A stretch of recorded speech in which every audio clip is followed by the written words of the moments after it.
sedation on the controlling cycle. Let us now take a look at the last 5-element connection.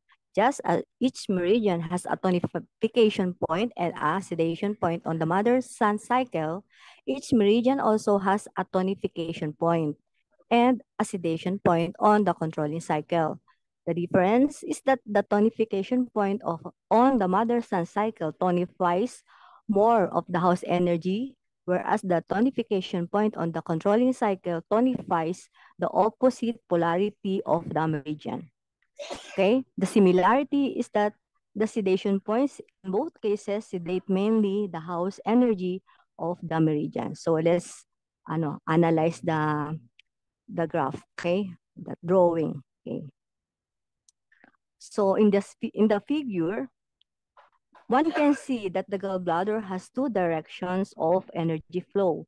Number one, to the small intestine and the triple warmer, that is the sun-yang organs.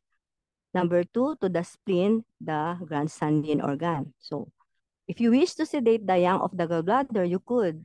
Number one, sedate gallbladder 38, which is the sun point or the fire point. Or sedate gallbladder 34, the grand sun point or the earth point, okay?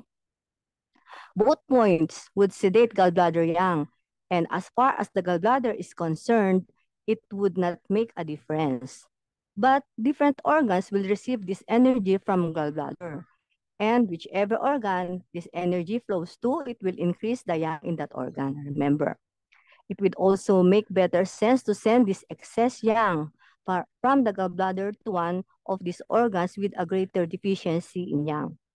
These are very useful points to send energy around from one meridian to any other meridian as is necessary.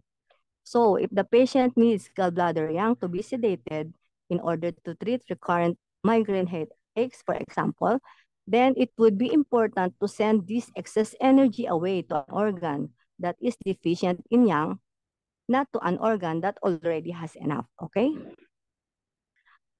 So therefore, we should pause before we decide which point we should sedate for the treatment to be successful, okay?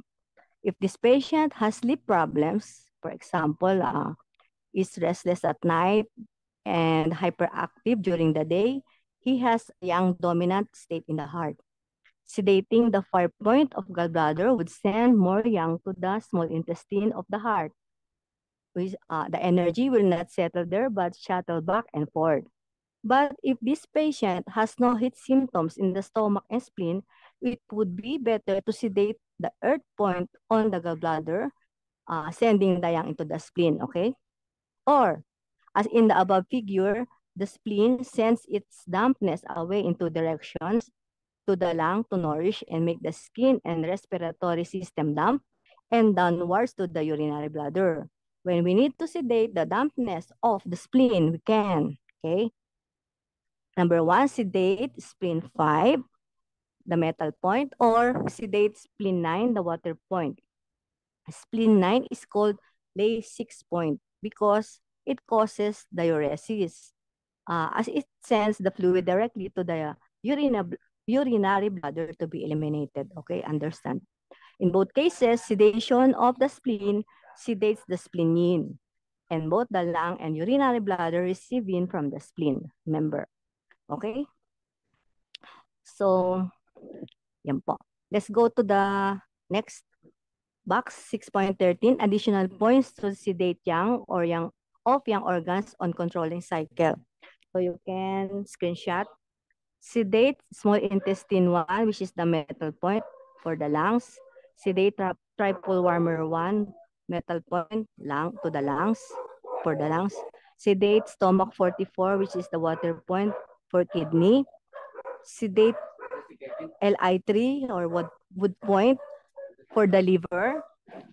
Sedate UB60, fire point for the heart and pericardium. And sedate gallbladder 34, which is the earth point for the spleen, okay? In this box 6.14, additional points to sedate the yin of the yin organs naman. Sedate heart 4, which is the metal point for large intestine.